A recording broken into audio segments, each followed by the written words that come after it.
कैसी चल रही है ये सीरीज? सभी लोग एंजॉय कर रहे हैं? सो लगे रहो, मेहनत करते रहो, प्रैक्टिस करते रहो, ठीक है, अपने हाथ में यही है।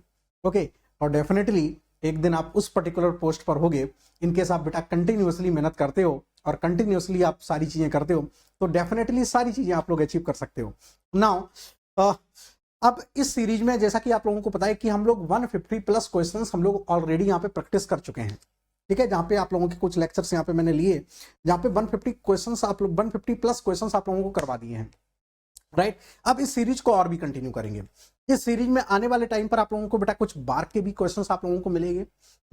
इस सीरीज में आप लोगों को एनआरएल के भी क्वेश्चंस मिलेंगे और इस सीरीज में कुछ मैंने सेल्फ डिजाइन किए हुए कुछ क्वेश्चंस हैं, लगभग 20 से 25, वो भी आप लोगों को इस सीरीज में मैं प्रोवाइड करूंगा। अब इस सीरीज में बेटा आप लोगों को टेक्निकल वाला पार्ट अभी तक आप लोग पढ़ रहे थे, आने वाले टाइम पर आप लोगों को बेटा नॉन टेक्निकल भी मिलेगा, जहां पे आपको एप्टीट्यूड के भी क्वेश्चंस आप लोगों को मिलेंगे, वो भी प्रॉपर तरीके से आप लोगों को सॉल्व करवाए जाएंगे यहाँ पे, ठीक है। तो इस सीरीज को प्रॉपरली आप लोग यूज करने वाले हैं, सभी लोग लगे रहेंगे और यस सभी लोग लाइव जरूर करेंगे और मैक्सिमम लोगों तक शेयर कर देंगे। जो भी बच्चे नॉन गेट के थ्रू पीएसयू में जाना चाहता है with the help of written exam crack करने के बाद इंटरव्यू आप लोगों को क्रैक करना है, फिर आप लोगों का यहाँ पे फाइनल सिलेक्शन होगा।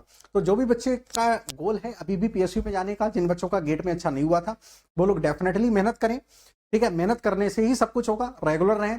और ये सीरीज बेटा आप लोग जिस हिसाब से आप मैं देख रहा हूँ व्यूज काफी अच्छे इसमें आ रहे हैं, ओके, यानी कि मैक्सिमम लोग इस सीरीज को फॉलो कर रहे हैं, ओके। तो इस सीरीज को फॉलो करते रहें और सारी लोग लर्निंग करते रहें। अब यहाँ पे एक दो अनाउंसमेंट है वो मैं कर देता हूं। अनाउंसमेंट ये है कि जो भी बच्चे, ऐसा भी है कि बहुत सारे बच्चे अपने गेट की भी प्रिपरेशन कर रहे हैं, 25 के लिए भी टारगेट कर रहे हैं, तो उन लोगों के लिए अनाउंसमेंट ये है कि एक नया सब्जेक्ट हम लोग स्टार्ट कर रहे हैं प्लस पर, मास ट्रांसफर ऑपरेशन। यहाँ पे एक नया सब्जेक्ट आप लोगों का स्टार्ट हो रहा है, मास ट्रांसफर ऑपरेशन। इसकी इंपॉर्टेंस के बारे में आई डोंट थिंक कि मुझे बताना चाहिए। आप लोग केमिकल इंजीनियरिंग हो, आप 3rd ईयर फाइनल ईयर में हो, तो इसकी इंपॉर्टेंस के बारे में सभी लोगों को पता होगा।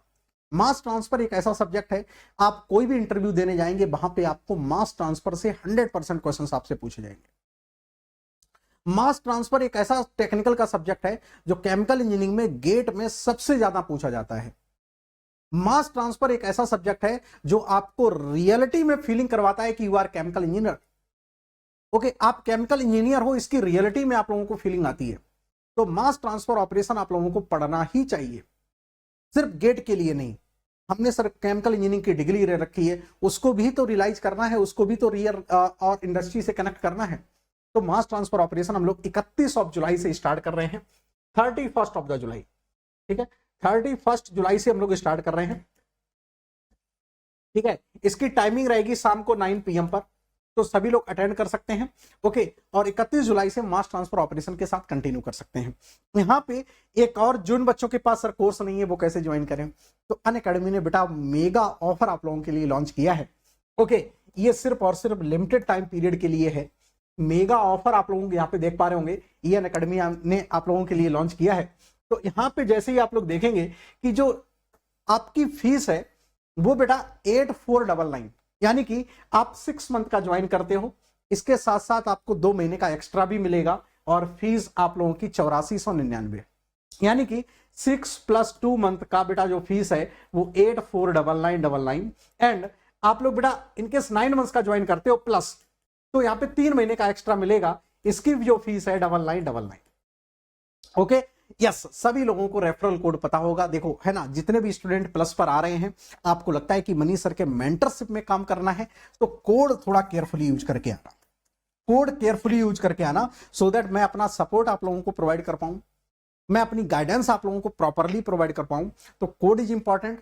नहीं लगा पा रहे हो, नहीं कोर्स ज्वाइन कर पा रहे हो, टेलीग्राम ग्रुप को ज्वाइन कर लो, यहां पे लिंक दे दिया है, ओके। या आप प्रीवियस वीडियो में देख लेंगे, वहां पे भी लिंक हर सेशन में मैं पिन करवा देता हूं, उसको आप लोग ज्वाइन कर लो, ठीक है। आपको मेरे से डिस्कस करना है, कुछ भी पूछना है आप बिल्कुल पूछ सकते हो, okay, regarding the course, regarding the key new batches, कुछ भी आपको पूछना है तो फिर आप मेरे से डिस्कस कर सकते हो, राइट।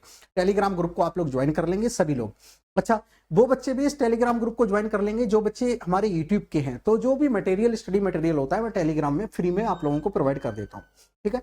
तो सभी लोग इस सीरीज को कंटिन्यू करो, ओके और जिन बच्चों को मास ट्रांसफर ऑपरेशन के साथ कंटिन्यू करना है वो लोग इस नए सब्जेक्ट के साथ आप कंटिन्यू कर सकते हैं 31 जुलाई से। ठीक है, तो मेगा ऑफर है, इसका आप लोग एडवांटेज उठाओ और इस सीरीज को कंटिन्यू करो। सीरीज में सभी लोगों को रेगुलर रहना है, मेहनत करते रहना है।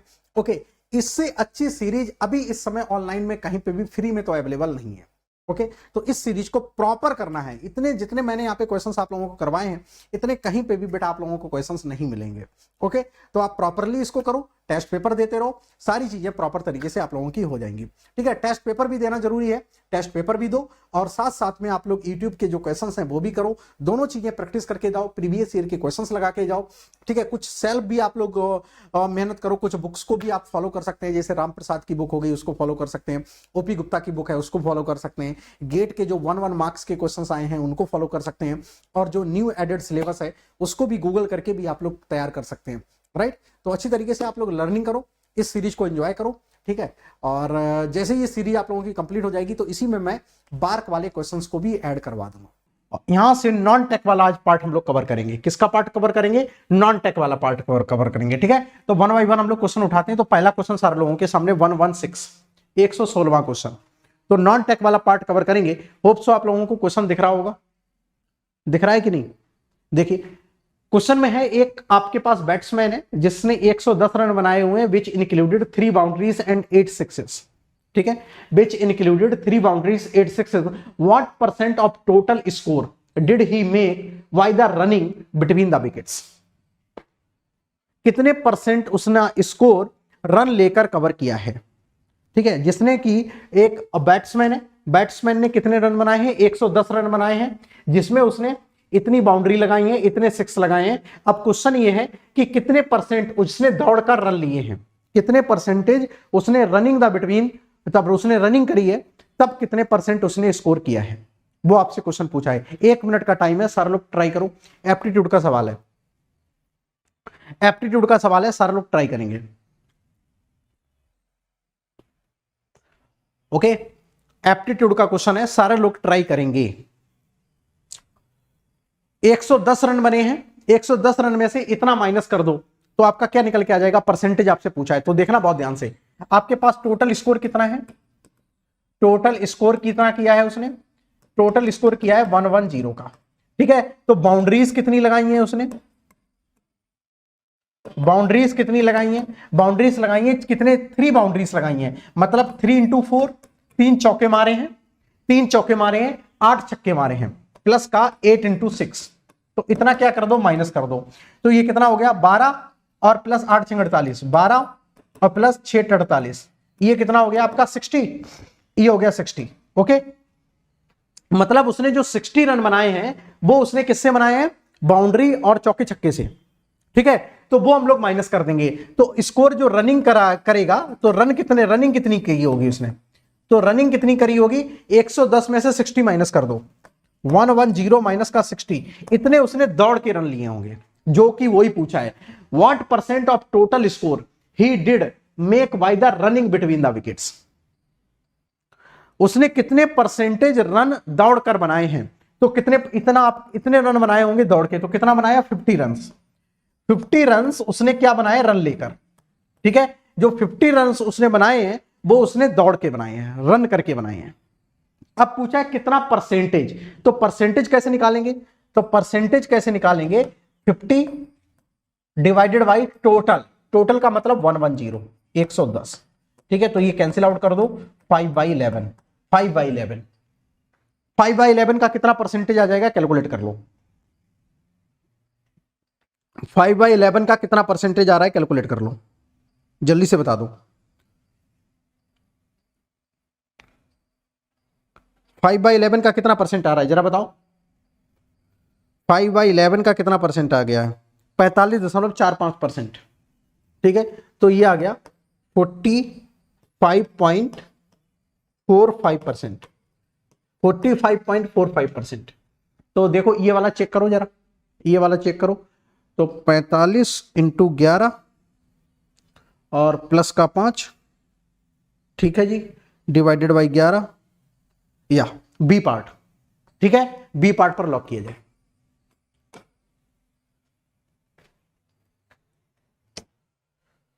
ओके, समझ में आ गया?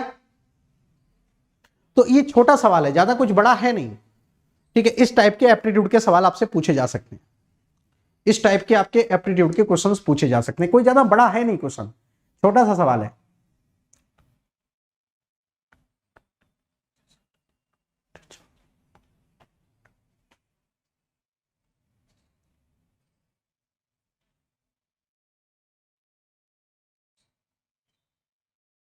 ओके,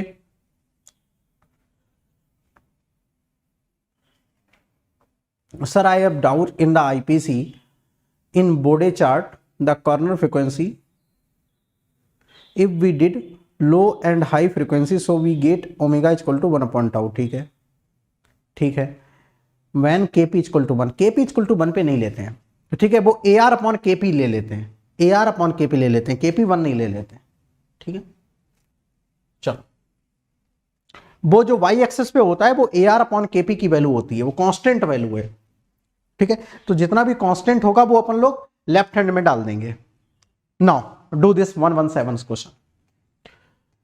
एक क्वेश्चन है जिसमें a equal to x percentage है, ठीक है, b equal to y percentage है, या a is the x percentage of y, b equal to y percent of x, then which of the following is true. Good morning Richa, good morning. Question में यह पूछा गया है कि जो a है वो है x परसेंट ऑफ y और जो b है वो y परसेंट ऑफ x है, then which of the following is true. a is smaller than b, पहला, b is greater than, a is greater than b, दूसरा, तीसरा, relationship between a and b can not be determined, मतलब a और b के बीच में जो संबंध है वो स्थापित नहीं किया जा सकता है। If x is smaller than y then a is greater than b। Okay, none of the, 5 option है आपके पास। यार थोड़ा एप्टीट्यूड लगाओ, मॉर्निंग में जागे हो, थोड़ा दिमाग खोलो, ठीक है। ये आपके गेट में भी काम आएगा, ये आपके गेट में भी काम आएगा। Okay, this is not only for HPCL और भेल एग्जाम।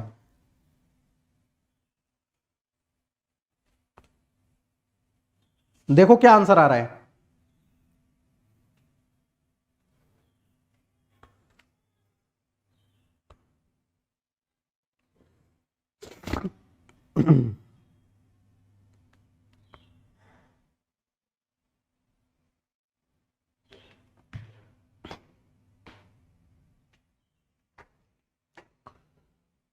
बोलो भैया, कोई ऐसा स्टूडेंट जो इसको सॉल्व कर पाए? मैं अच्छा हूं Tarun, do this question.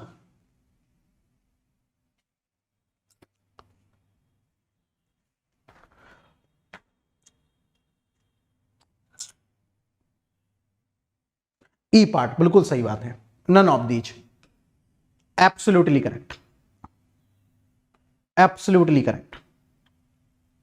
A equal to B होगा, बिल्कुल सही है, ठीक है। मैं ए की बात करूं तो ए इक्वल टू कितना हो जाएगा, देखो, x परसेंटेज ऑफ y, तो x परसेंटेज का मतलब होता है एक्स वाई 100 ऑफ y, ठीक है। तो इसकी जो वैल्यू आ गई एक्स वाई अपॉन 100, ठीक है। मैं b की वैल्यू निकालूंगा तो b इक्वल टू कितना आ जाएगा, y percent of x, y divided by 100 into x, तो b की वैल्यू भी कितनी आ गई, एक्स वाई अपॉन 100। तो देख रहे होगे a और b दोनों क्या हो गए, इक्वल हो गए, a इक्वल टू b, ना तो a बड़ा है ना तो b बड़ा है, ठीक है। तो इसमें से कोई भी ऑप्शन नहीं होगा, तो आंसर क्या आ जाएगा, E part, a equal to b। बिल्कुल मजेदार सवाल है, ठीक है। तो नॉन टेक के पार्ट में आपको बता रहा हूं, जब भी आप गेट के एग्जाम में जाएंगे, आप HPCL के एग्जाम में जाएंगे, आप भेल के एग्जाम में जाएंगे, आपको इस टाइप के नॉन टेक वाला पोर्शन आपको देखने को मिलेगा, ठीक है। तो ऐसे आप लोग क्वेश्चंस की प्रैक्टिस करके आप लोग जा सकते हैं, ठीक है। चलो मैं कुछ क्वेश्चंस की प्रैक्टिस करवा दे रहा हूं, आप मेरे साथ करते चले जाएं। Question number 118, the length of the bridge, कुछ देखो परसेंटेज के, ट्रेन के, प्रोबेबिलिटी के सारे मैं क्वेश्चन लेकर आया हूं, ठीक है। हर वैरायटी का हम लोग यहां पे प्रैक्टिस कर लेंगे। एक है ब्रिज की length, the length of the bridge, bridge a train इतने मीटर लॉन्ग, एक ट्रेन है जिसकी लंबाई 130 मीटर है, ट्रेवल कर रही है 45 किलोमीटर पर घंटे की रफ्तार से, can cross in 60 second, okay, then length of the bridge will be, एक ट्रेन है जिसकी लेंथ 130 मीटर है, वो एक ब्रिज को 30 सेकंड में क्रॉस कर रही है, तो उस ब्रिज की लेंथ कितनी होगी? बहुत बढ़िया, ये ऐसे सवाल आते हैं आपके हर एग्जाम में, ऐसे सवाल पूछे जाएंगे।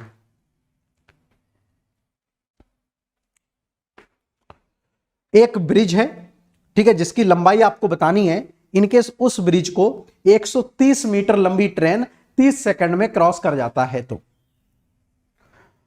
एक ब्रिज है, उसकी लेंथ आपको बतानी है कि उस ब्रिज को एक कोई जो ट्रेन है वो उस ब्रिज को क्रॉस कर जाए, और जिस ट्रेन की लंबाई है 130 मीटर और वो ट्रेन जो है 30 सेकंड में 45 किलोमीटर पर आवर की घंटे की रफ्तार से दौड़ लगाती है, तो कितनी लेंथ होगी उस ब्रिज की? ट्रेन वाले कंफ्यूज करते हैं। अच्छा, ट्रेन वाले में तो कुछ है ही नहीं, सिंपल सा फंडा है। देखो आपको पता है, ये बताओ, जैसे मैं बोलूं ये ब्रिज है, ये ब्रिज है, इस ब्रिज को क्रॉस, सपोज कर लो ब्रिज की लेंथ है x मीटर, ठीक है, और यहां से आपकी आ रही है ये ट्रेन, ठीक है, ये ट्रेन आ रही है, ओके। तो इस ब्रिज को क्रॉस करने में ये बताओ, एक तो लेंथ ऑफ द ब्रिज और प्लस इसकी भी तो लेंथ होगी, ठीक है, प्लस इसकी भी लेंथ, तभी तो इस ब्रिज को क्रॉस करेगा। बस इस कॉन्सेप्ट को समझना है। सपोज कर लो ये ट्रेन है, ट्रेन की कुछ जो लेंथ होगी वो, और प्लस इस ब्रिज की लेंथ, तो टोटल लेंथ कितनी हो जाएगी? टोटल लेंथ मतलब स्पीड इक्वल टू, मैं लिखूंगा, मैं स्पीड इक्वल टू लिखूं, क्या होता है? डिस्टेंस अपॉन टाइम, यही तो होता है। देखो बिल्कुल सिंपल सा फंडा, डिस्टेंस अपॉन टाइम, ये हम लोग बचपन में पढ़ते चले आए हैं। स्पीड कितनी है भैया? 45 किलोमीटर पर घंटा, 45 किलोमीटर, किलोमीटर को मीटर में बदल देंगे 1000, और घंटे को सेकंड में बदल देंगे 3600।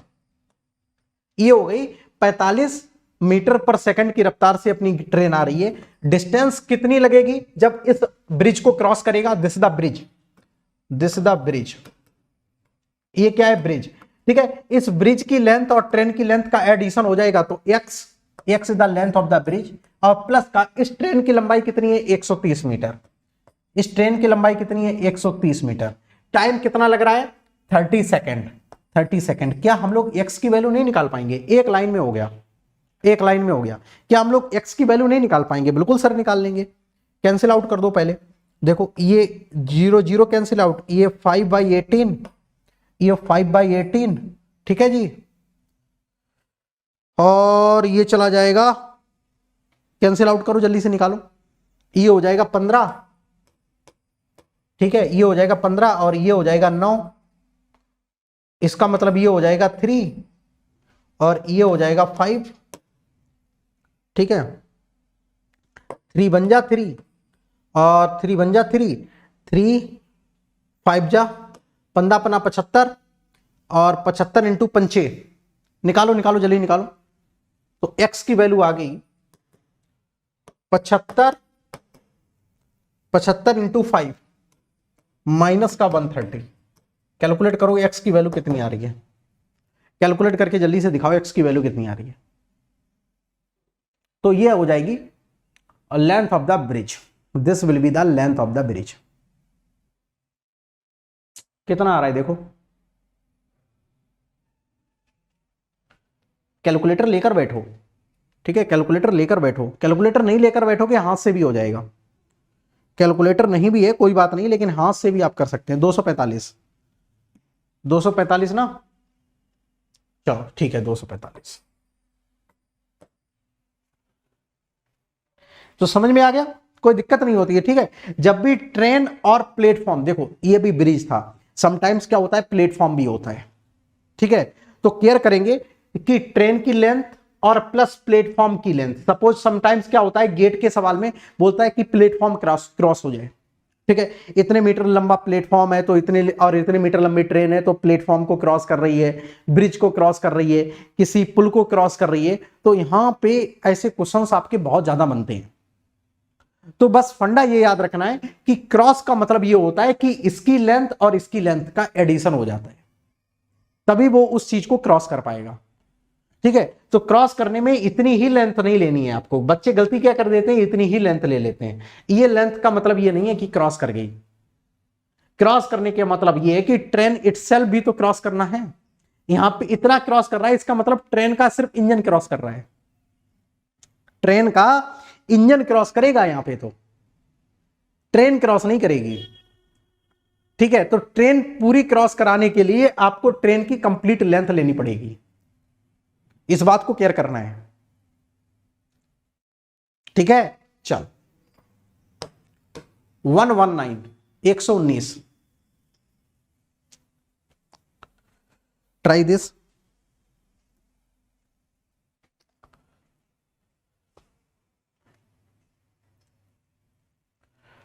The train running at the speed इतने the cross of pole 9 second, what is the length of the train. अब देखो यहां पे अगेन एक पोल का केस होता है, एक प्लेटफॉर्म और ब्रिज का केस होता है। What is the length of the train, तो लेंथ पूछी गई है यहां पे ट्रेन की, कैलकुलेट इट।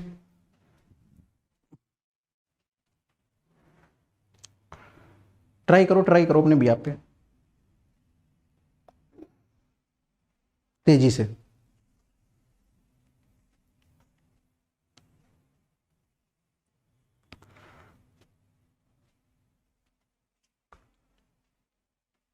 अब देखो पोल को क्रॉस किया है, अब देखो अब तुम कर पा रहे होगे, अब तुम कर पा रहे होगे तुरंत, अब देखो तुम आराम से कर पा रहे होगे। तो लिसन वेरी केयरफुली, कॉन्सेप्ट को समझेंगे। आपका स्पीड इक्वल टू क्या होता है, हमेशा लगाना है, स्पीड इक्वल टू क्या होता है, distance upon time, distance upon time, मोटा कॉन्सेप्ट। स्पीड कितनी है ट्रेन की, 60 किलोमीटर पर आवर, तो 60 इंटू 18/5। ठीक है, ये आपका मीटर पर सेकंड में बदल गया। डिस्टेंस कितनी, आपको डिस्टेंस निकालनी है। अब देखो एक पोल है, तो पोल की लेंथ को कभी भी कंसीडर नहीं करते हैं। अब तुम ये बोलो कि सर पोल की लेंथ क्या होगी, नहीं भैया, पोल की लेंथ को कंसीडर नहीं करते हैं। ठीक है, पोल खड़ा है, पोल की क्या लेंथ होगी, कुछ नहीं लेंथ होगी।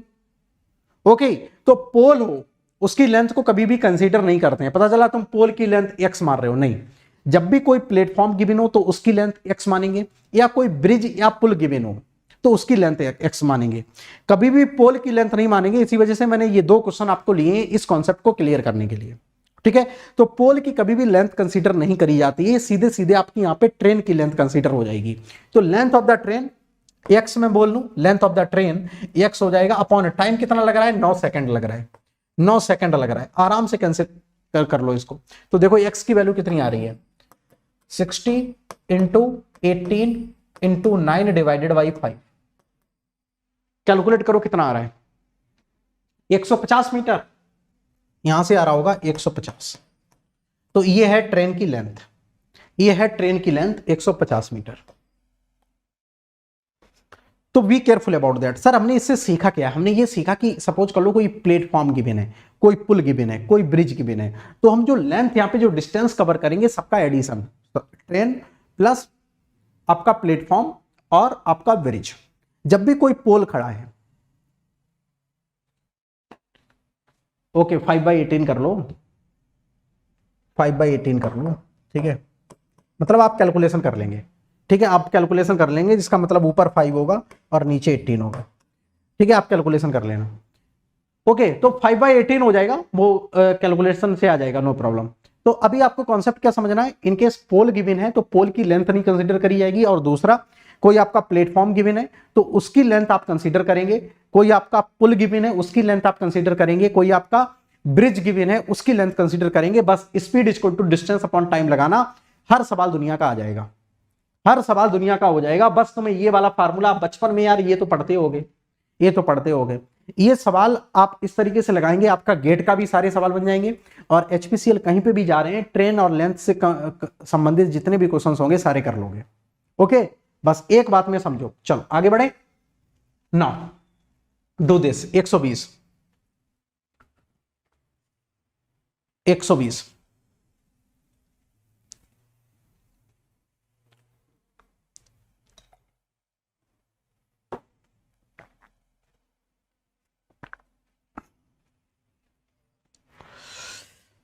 if 20% of A is equal to B, then B% of 20 is the same as, किसके बराबर होगा।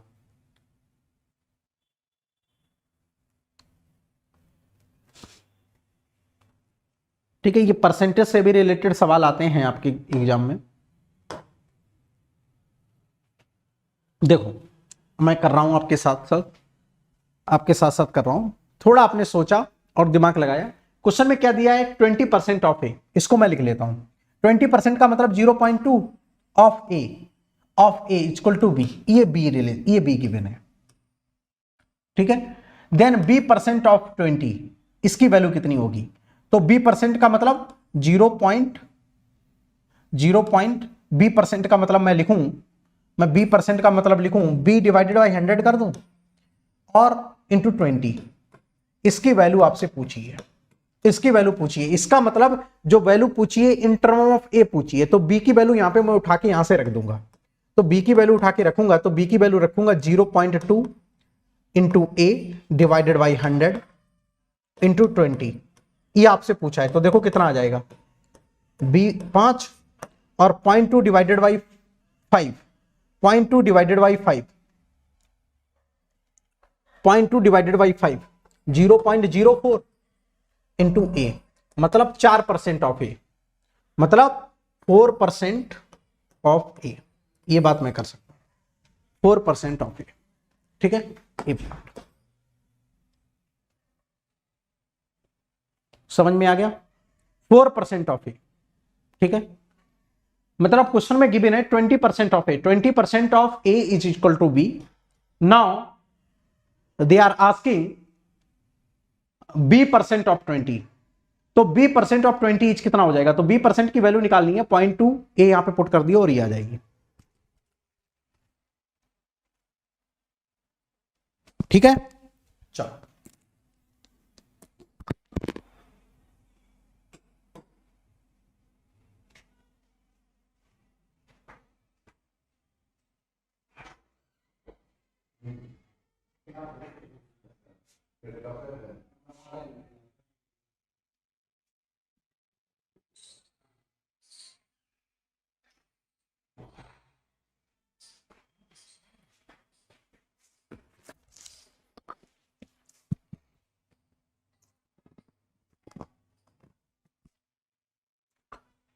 ओके, चलो इसको करेंगे सर लोग, ये अच्छा सवाल है, 121।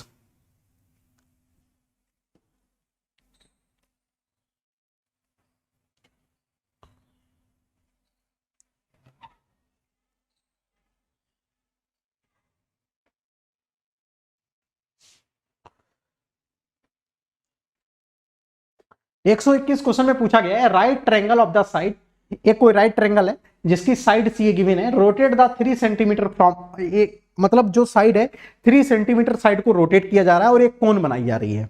मतलब सारे लोग समझना, बहुत ध्यान से देखना, मतलब कोई आपके पास एक राइट ट्रायंगल है, राइट ट्रायंगल कैसे बनता है, ऐसे बनता है, ठीक है। ये 3 हो गया, ये 4 हो गया, तो ये कितना आ जाएगा, 5 आ जाएगा, ये कितना आ जाएगा, 5 आ जाएगा, दोनों का स्क्वायर। ये कोई राइट ट्रायंगल है जिसकी साइड कितनी है, 3, बेस हाइट एंड हाइपोटेनस, ये रहा। अब क्या क्वेश्चन में बोला जा रहा है, it is rotated the side of 3 centimetre to form a cone. अब देखो 3 सेंटीमीटर के साइड को मैं क्या कर दूं, रोटेट कर दूं, इसको मैं फिक्स कर दूं, इसको मैं फिक्स कर दूं, इस वाली लेंथ को मैं फिक्स कर दूं, जो ये 4 सेंटीमीटर है इसको मैं फिक्स कर दूं और इसको मैं रोटेट करूं, इसको मैं रोटेट करूंगा तो बताओ ये ऐसा कुछ बन जाएगा, देखो इसको मैं रोटेट करूंगा तो कुछ ऐसा बन जाएगा, ऐसा बन जाएगा, इसको मैं रोटेट करूंगा, इसको पकड़ के मैं क्या करूंगा, रोटेट करूंगा, तो ये देखो ऐसा कुछ बन जाएगा। और एक ये क्या बना ली, इसने कोन को फॉर्म कर लिया है, किसको फॉर्म कर लिया है, कोन को फॉर्म कर लिया है। तो ये डिस्टेंस कितनी, 5 की 5 ही रही, ये डिस्टेंस कितनी रही, 5 की 5 ही रही, और ये डिस्टेंस कितनी थी, 3 थी, और इधर भी कितनी हो जाएगी, 3 हो जाएगी, इधर भी कितनी हो जाएगी, 3।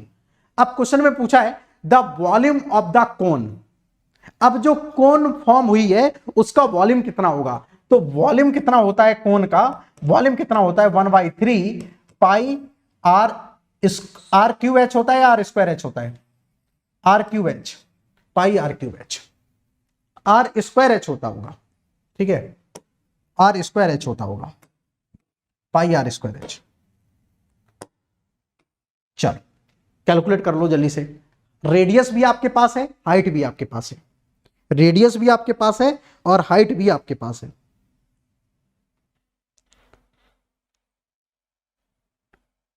One by three pi R square H. Radius भी आपके पास है और हाइट भी आपके पास है। ठीक है, तो रेडियस कितनी आ जाएगी 1/3 इंटू पाई। रेडियस कितनी 3 सेंटीमीटर, तो 3 3 9। ठीक है, और हाइट कितनी है 4, तो ये कट जाएगा 3। ठीक है, तो 4 तो 12 पाई, 12 पाई आ जाएगा। अच्छा सवाल लगा होगा आपको। इट्स गुड क्वेश्चन, एंजॉयड ना। अच्छा सवाल लगा। ये सोच नहीं पाते, सरल सवाल था लेकिन यही सवाल नहीं बनता है। क्वेश्चन बहुत इजी था लेकिन ये बनता नहीं है एक्चुअली। क्वेश्चन की लैंग्वेज थोड़ी टेढ़ी थी। क्वेश्चन में एक तो राइट एंगल गिवन था, राइट एंगल गिवन था, वो क्या कर रहा है, the rotate the side of 3 centimetre to form cone.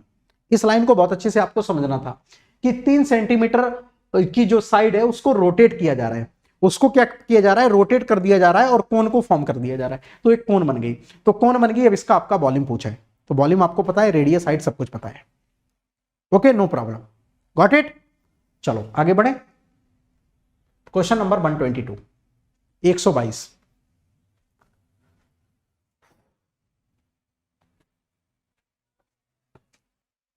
Question में गिवन है एक curved surface area of the cylinder pillar is this, the volume of this, the ratio of the diameter to the height.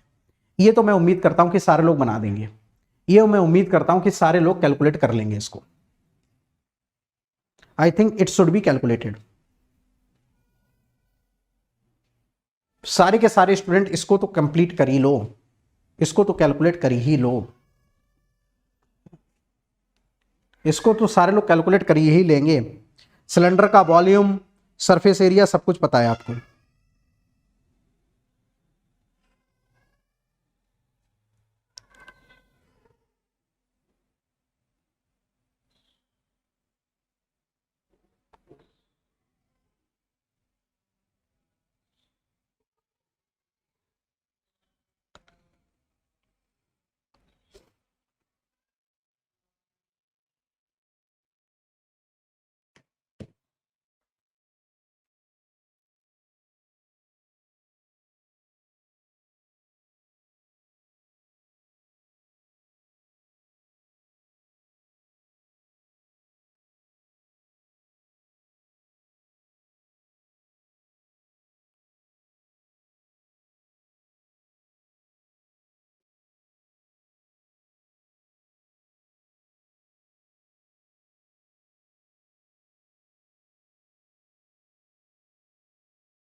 तो curved surface area क्या होता है of the cylinder?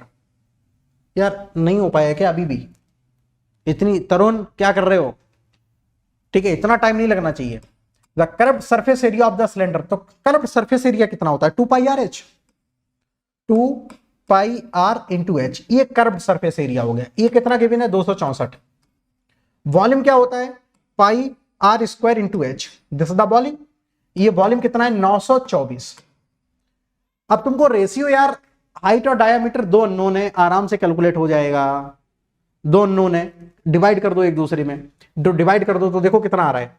मैं divide कर दूंगा तो पाई से पाई कैंसिल आउट हो जाएगा, एच से एच कैंसिल आउट हो जाएगा, 2/r, 2/r इक्वल टू हो जाएगा 264 और डिवाइडेड बाई 924। सारे लोग r की वैल्यू बता दो कितनी आ रही है। Calculate the value of r। r की वैल्यू जल्दी से बता दो कितनी आ रही है। r की वैल्यू जल्दी से बता दो कितनी आ रही है। यार आप लोग क्या करके आ रहे हो, एक भी आंसर नहीं दे रहे हो। 2 इंटू 924, मुझे एग्जाम नहीं देने हैं, आप ही लोगों को एग्जाम देने हैं। 7 आ रही होगी, 7, यस। r आ गई आपकी 7 मीटर, रेडियस आ गई 7 मीटर। हाइट निकाल लो, यहां पे पुट कर दो, हाइट निकल के आ जाएगी। तो पाई रेडियस 49 हो जाएगी इंटू हाइट आ जाएगी 924। हाइट निकाल लो यहां से, तो हाइट कितनी आ जाएगी? 924, 924। ठीक है, डिवाइडेड बाई पाई और मल्टीप्लाइड बाई 49, 6 आ जाएगी हाइट। हाइट कितनी आ रही है? 6। वेरी नाइस, बहुत बढ़िया गुड़िया। ये तुम्हारा जो पार्ले जी वाला सिंबल है ना, बहुत अच्छा लगता है। 6 मीटर। ठीक है, 6 मीटर। अब जो यहां पे मेरे पूछा क्या गया, diameter to the height, diameter to the height, तो डायामीटर कितना है, डायामीटर कितना हो जाएगा 14, रेडियस 7 है तो 14 हो जाएगा, 14 और डिवाइडेड बाई हाइट कितनी है 6, तो ये आ जाएगा 7/3, 7/3, 7/3। बी पार्ट पर लॉक किया जाए, बी पार्ट पर लॉक किया जाए, बी पार्ट पर लॉक किया जाए।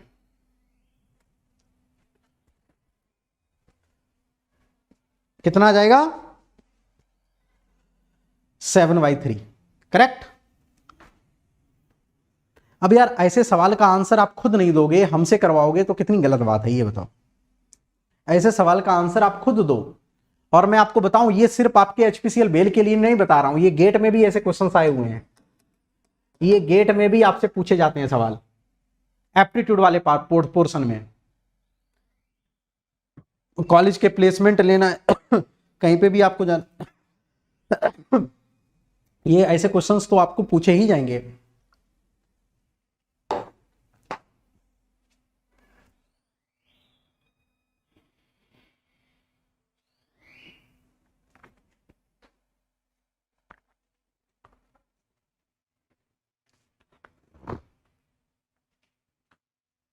चलो प्रोबेबिलिटी, प्रोबेबिलिटी का सवाल ना आए तो फिर ऐसा हो ही नहीं सकता है।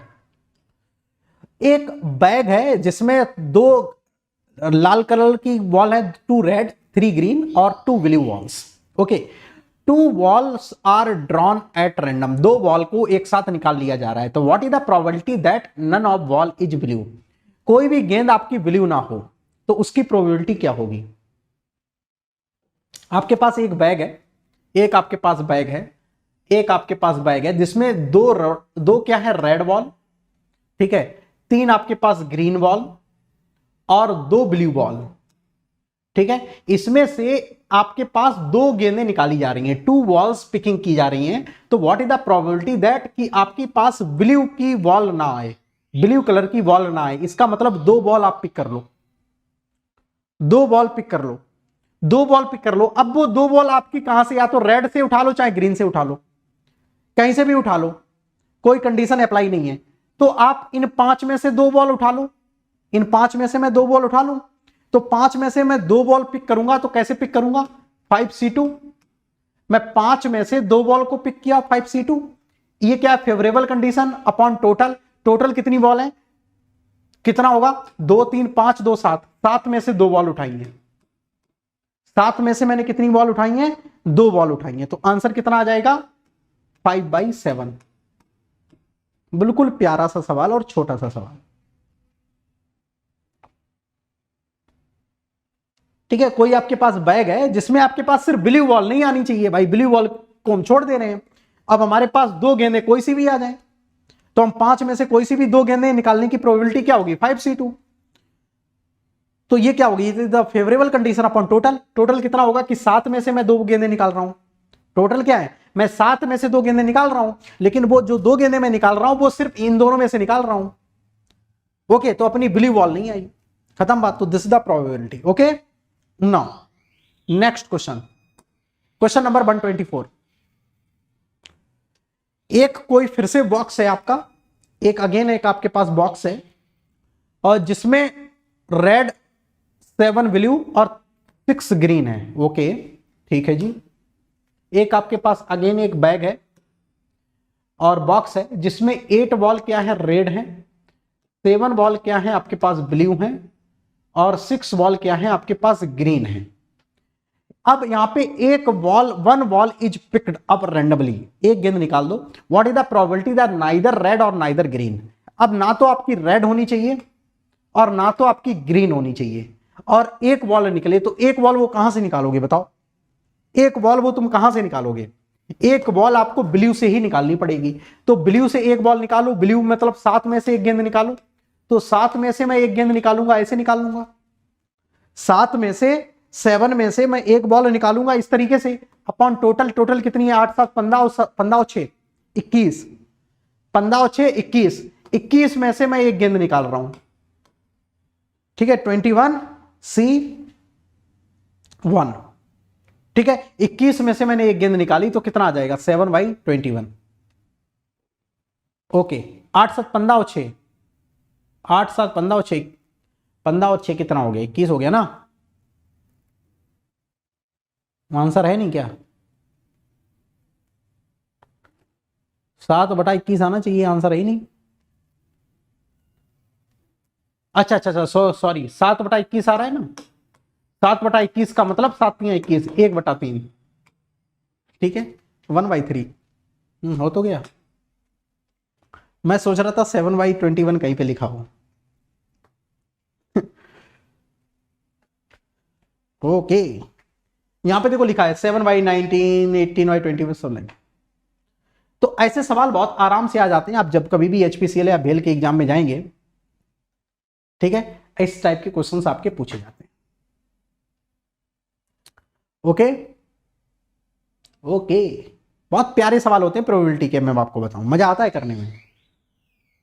नाउ आ जाओ 125।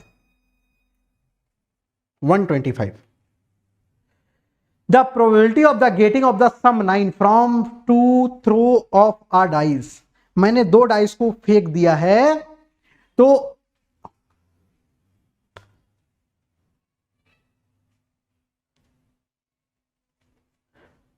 ठीक है, इनकेस मैं 2 डाइस को फेंक देता हूं तो उसमें 2 डाइस की प्रोबेबिलिटी निकालनी है जब दोनों डाइस में से जो नंबर आए उनका जो सम है वो 9 होना चाहिए। जो सम है वो आपका क्या होना चाहिए 9 होना चाहिए। सम है वो क्या होना चाहिए आपका 9 होना चाहिए। बोलो, मेरे पास 2 डाइसेस हैं और उन दोनों डाइस को मैंने क्या किया है रोल किया है। मैंने दोनों डाइसेस को क्या किया है रोल किया है, तो सम आपका कितना आना चाहिए 9 आना चाहिए। सम क्या आना चाहिए 9 आना चाहिए। सम कितना आना चाहिए 9 आना चाहिए। बताओ भैया। अच्छा, आपने 2 डाइस, तो सैंपल स्पेस कितना हो जाएगा? सैंपल स्पेस कितना आ जाएगा 6 × 6 means 36। This the sample space. Okay, ये सैंपल स्पेस आ जाएगा। अब मैं 2 डाइस को फेंक रहा हूं, 2 डाइस को मैं फेंक रहा हूं, तो ये बताओ सम 9 कैसे कैसे आ सकता है? मेरी एक डाइस में कितना आ जाए 5 आ जाए, और दूसरी डाइस में कितना आ जाए 4 आ जाए। एक तो ये पहली डाइस में मेरा कितना आ जाए 4 आ जाए, दूसरी डाइस में हमारा 5 आ जाए।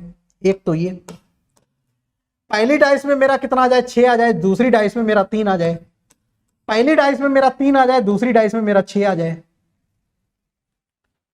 और भी कोई तरीका हो सकता है कि सम 9 हो? और भी इसके अलावा कोई वे हो सकता है जिसमें सम आपका 9 बैठे? नहीं, सिर्फ और सिर्फ ये 4 केस ही ऐसे हैं जिसमें आपका सम 9 आ सकता है। ऐसा सवाल गेट में भी पूछा गया है, ऐसा सवाल गेट में भी पूछा गया है। सिर्फ ये 4 ही ऐसे केस हैं जिसमें सम आपका 9 आ सकता है। ठीक है, तो ये कितना आ गया? ठीक है, डिजायर कंडीशन कितनी है 4 अपॉन सैंपल स्पेस कितना है 36। सैंपल स्पेस कितना है 36, 1/9। 1/9 answer will be C part. Answer will be C part.